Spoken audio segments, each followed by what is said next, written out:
Hello दोस्तों, rational India में आज आपका फिर से स्वागत है। आज हम बात करते हैं कि जो भारत और चाइना के बीच में जो सीमा पर जो तनाव हो रखा है, जो चाइना ने यहाँ पे जो एग्रेशन किया है, उसकी जो टाइमिंग है और उसकी जो वजह है वो क्या है।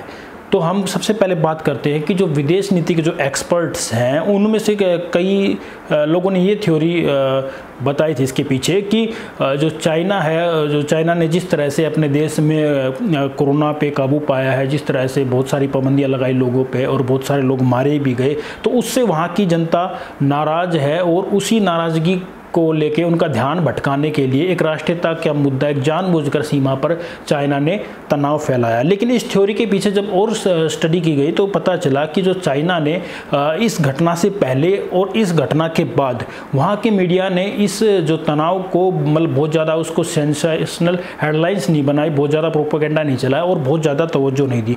तो कम से कम यहाँ पे राष्ट्रीयता की भावना भड़काने के लिए, ध्यान भटकाने के लिए वाला मामला यहाँ पर ये साबित नहीं हुआ। तो इसके पीछे वजह क्या है?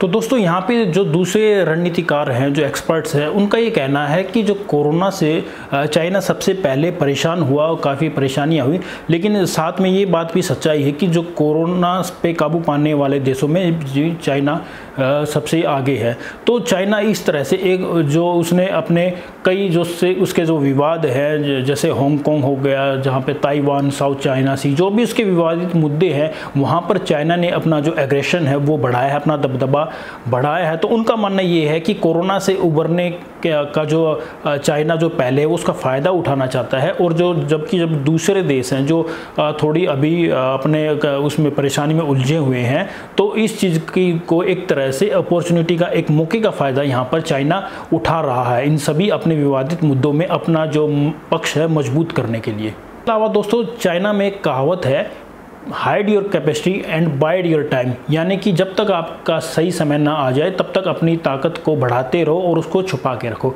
तो अब ऐसे माहौल में जब अमेरिका दुनिया की सबसे बड़ी शक्ति जो कोरोना से लड़ रही है और उसमें व्यस्त है, और इसके अलावा वहाँ का जो कि राष्ट्रपति हैं वो भी दुनिया भर के जो अंतर्राष्ट्रीय मामले हैं उससे अमेरिका को वापस खींच रहे हैं, और इसी तरह अभी वहाँ पे इलेक्शन का साल भी है और जो यूरोप है वो भी अभी कोरोना से परेशान है। तो ऐसे में चाइना को लगता है कि अब उनका समय आ गया है कि हम दुनिया को दिखा दें कि हम भी अमेरिका की तरह एक ग्लोबल सुपर पावर बन चुके हैं और हमें भी वही रिस्पेक्ट, वही सम्मान और वही दबदबा मिले जो कि अमेरिका को मिला है। तो एक तरह से ये उनका शक्ति प्रदर्शन है अलग अलग विवादित मामलों में। दोस्तों, इसके अलावा जो भारत से जुड़े फैक्टर है जो चाइना के जो दिमाग में चल रहे हैं वो ये है कि एक तो जो भारत की अर्थव्यवस्था है वो जैसे कोरोना बीमारी फैलने से पहले ही थोड़ी डगमगा रही थी, उसके अलावा जो सामाजिक जो सीए के कारण जो थोड़ा सा सामाजिक जो विरोध की स्थिति बनी हुई है, और ये भी चाइना देख रहा है कि जो भारत का जो पड़ोस है, यानी कि जो साउथ एशिया में जो भारत के पड़ोसी देश हैं उससे भी संबंध थोड़े से खराब चल रहे हैं।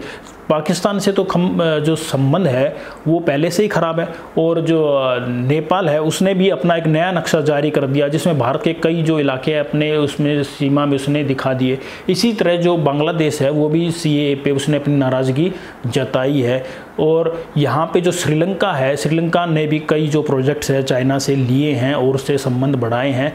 और ऐसे में जो अफ़गानिस्तान है वहाँ से भी जो अमेरिकी सेना जो कम हो रही है, अमेरिका का प्रभाव कम हो रहा है, तो उसी के साथ वहाँ पर तालिबान का प्रभाव बढ़ता जा रहा है, जिसका मतलब ये है कि भारत का जो रोल है अफ़गानिस्तान में कम हो रहा है। तो कुल मिला के जो भारत का जो अपने पड़ोसी देशों में जो उसका प्रभाव हो चाइना को कम होता दिखाई दे रहा है। दोस्तों, अब हम देखते हैं कि यहाँ पे तात्कालिक कारण क्या है, इमीडिएट जो रीजन है वो क्या है। तो दोस्तों, चाइना जो भारत को पहले एक स्विंग स्टेट मानता था, स्विंग स्टेट यानी कि अगर उसके साथ हम संबंध अच्छे करेंगे तो हमारे पक्ष में आ जाएगा, यानी कि हमारे खेमे में आ जाएगा। लेकिन अब चाइना को ये लगता है कि जो भारत है वो अमेरिका की तरफ काफ़ी झुकता जा रहा है, उसके तरफ उसका रुख है, तो हमारी तरफ आना अब उसका मुश्किल है। और हाल फिलहाल में ही जो चाइना और ऑस्ट्रेलिया के संबंध खराब हुए थे, तो और भारत ने ऑस्ट्रेलिया के साथ अभी एक सैन्य संधि की है, और जिससे चाइना को काफ़ी नाराज़गी हुई है। इसके अलावा अगर उस लद्दाख के एरिया की बात करी जाए तो भारत ने जो लद्दाख का जो स्टेटस चेंज किया है, पहले जम्मू कश्मीर का जो पार्ट था राज्य का, अब उसको यूनियन टेरिटरी बना दिया। तो चाइना को लगता है कि भारत ने इस विवादित स्थल पर अपना एक तरह से एक तरफा फैसला लिया है। और दूसरी बात यह है कि वहाँ पे जो भारत ने एक रोड बनाया है, दुर्बुक श्योक दौलत बेग ओल्डी रोड, जो कि जो लाइन ऑफ एक्चुअल कंट्रोल है LAC उसके पास से काफ़ी होके गुजरता है और वो अक्साई चीन के भी काफ़ी पास गुजरता है। तो चाइना को लगता है कि ये जो रोड बन रहा है, जो इंफ्रास्ट्रक्चर बन रहा है, ये हमारे हित के खिलाफ है। दोस्तों, जो चाइना के अभी वर्तमान जो प्रेसिडेंट है शी जिनपिंग, जो जब से सत्ता में आए हैं तब से उनका जो इस तरह के जो ज़मीनी विवाद है उन पे उनका जो रुख है वो काफ़ी सख्त रहा है। उन्होंने अपने आप को, अपने नेतृत्व को ये दिखाया कि हम वन चाइना पॉलिसी, यानी कि जो चाइना का जो भी विवादित हिस्सा है उसमें से 1 इंच ज़मीन भी हम किसी को नहीं देंगे।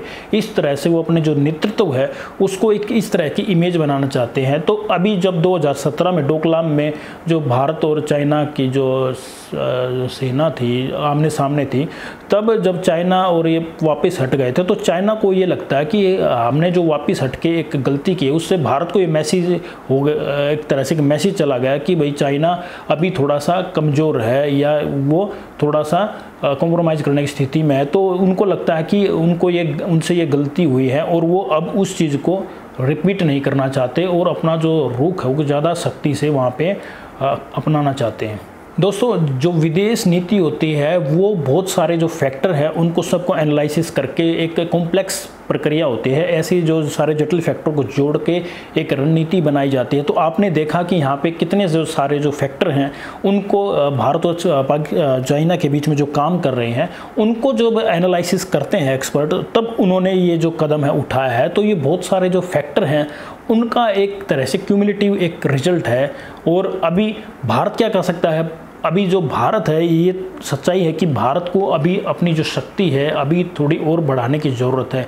भारत को अभी और समय निकालने की ज़रूरत है चाइना की तरह, और अपना जो मैन्युफैक्चरिंग है, जो डिफेंस है, वो अपना मजबूत करना होगा। अपनी जो सेना उसको मॉडर्नाइज करना होगा और सही वक्त का इंतज़ार करना होगा। और तब तक ये जो संघर्ष है, ऐसा लगता है कि अभी ये जो सीमा पर संघर्ष है अभी चलते रहेंगे किसी न किसी रूप में।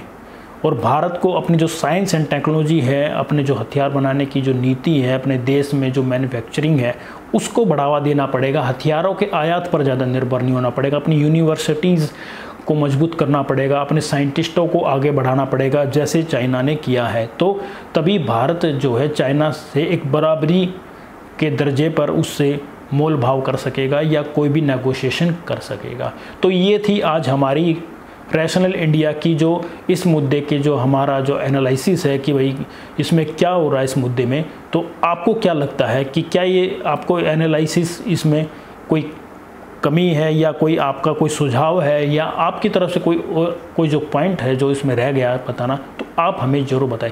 और अगर आपने हमारा चैनल अभी तक सब्सक्राइब नहीं किया तो हमारा चैनल सब्सक्राइब ज़रूर करिए। धन्यवाद। मिलते हैं अगली वीडियो में। लाइक करना ना भूलें। बाय।